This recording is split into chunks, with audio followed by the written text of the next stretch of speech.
The big thing about EQ is, if you're trying to do your own mastering, make the increments really small. Now, when I say really small, if you have to do 3 dB at 150 cycles, you're better off to do a dB and a half at 125 and another dB and a half at 175. Why? The more you add, the more phase shift you induce. Phase shift makes things sound unnatural. So the more small increments you use, the better. But there's another reason here. If you have to, when you're mastering your own songs, if you have to go +5, +6, +9 on something, no good. Send it back, remix it. And this happens frequently, in fact, even with A-list mastering engineers and A-list mixers, where frequently a mix might come in, and if the mastering engineer thinks that it's deficient on EQ and he has to pump in +4, +5, calls up the mixer and says, hey man, you really missed it, you better do this again. So this is one of the hardest things to get through your head when you're doing your own mastering, that in fact, you missed it so badly, you have to go back and do it again. But it's something that's quite common, happens a lot. Okay, now let's look at the compressor. The compressor is important because it develops the level. This is where you get a hot level. So in other words, what will happen is, you're going to get whatever sound you need, then you're going to crank the output. You're going to crank it until it sounds really loud. Now, people are under the impression that you use a lot of compression. Oh, that rhymes, huh? Impression, compression. Anyway, normally it's very little. You'd be surprised. It might be a dB, might be 2 dB, 3 dB, 5 dB at the very, very most. Usually not more. 5 dB is probably the max you'd ever want to use. And I've never seen anybody do it that much, although I've heard about it. And usually the ratio is really, really small. It's 1.5 to 1, 2 to 1, 3 to 1, never more than that for the most part. Unless it's 4.1, 4 to 1 is the smallest increment that you can get in your compressor. That would obviously be, when you use 4 to 1.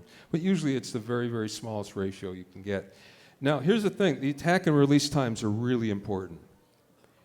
In fact, you can make or break your mastering by the settings on your attack and release time. How?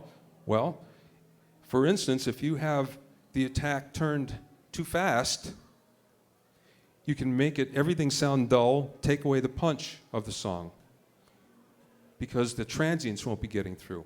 If you make the release times too short, then what will happen is, again, you're going to lose the punch, but also you're going to have pumping. It's going to pump, which is really noticeable, and people hate that. So the idea with the attack and release time is to get the compressor to breathe with the song.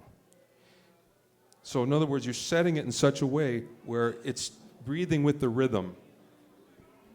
You're almost always better to have the attack and release time too long than too short.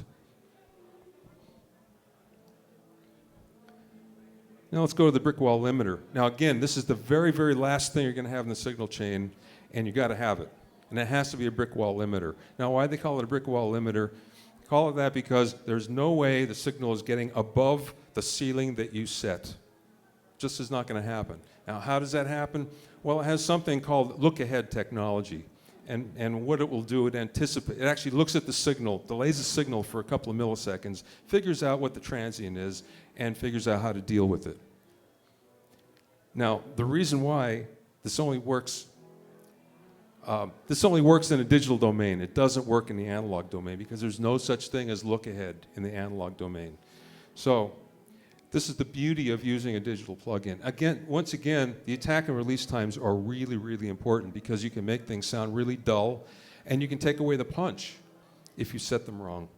The other thing that's interesting is the ceiling, the output ceiling. You want to set it to -1 to -1, 1/10 of a dB.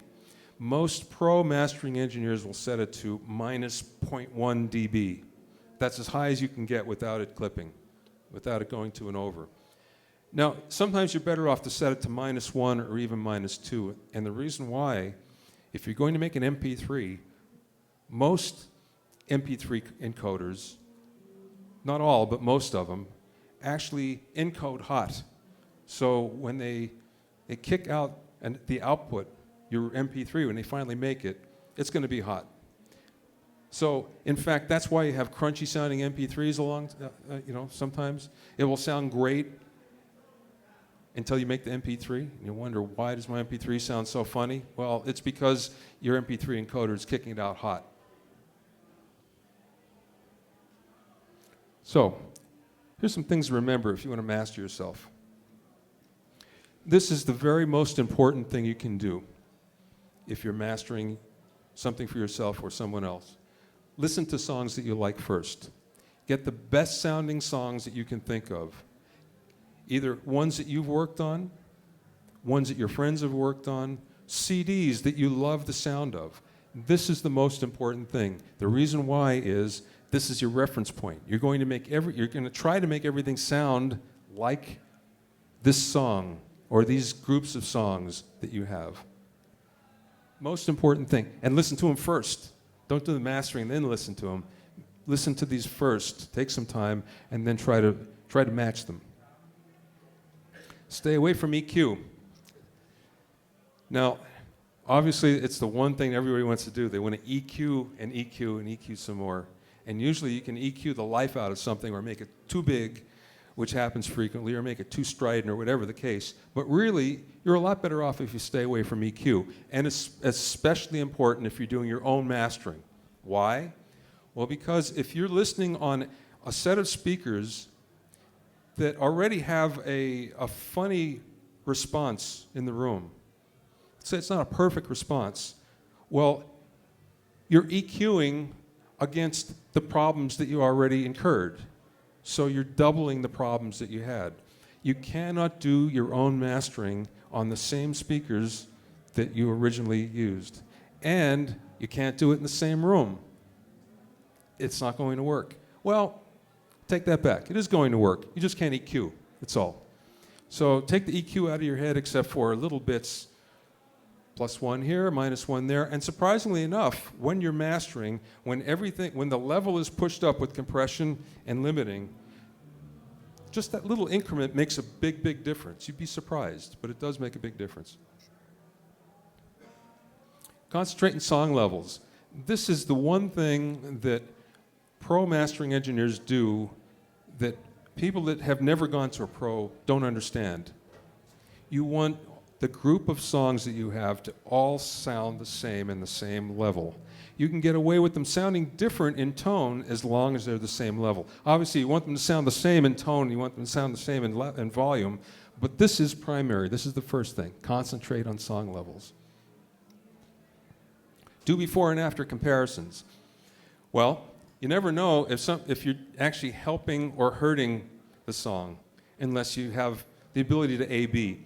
The beauty of T-RackS 3 is you have that ability built in. There's an A/B comparison that allows you to match the level so you can go from the original to the current, the unmastered to the mastered. And with that, you can tell whether you're actually helping something or hurting it. And that's the beauty of T-RackS 3 that you don't find anywhere else. It's really important. So let's talk about mixing with mastering, mastering in mind.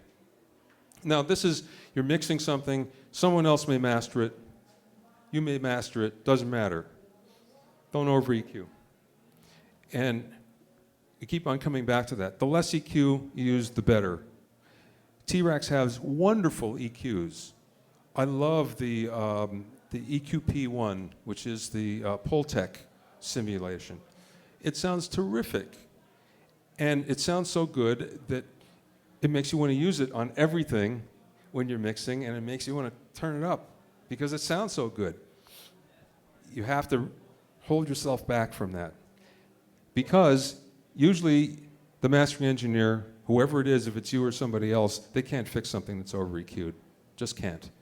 You're better off to give someone something that sounds dull with not a lot of bottom and let the mastering engineers figure it out than the opposite. Don't overcompress. It's so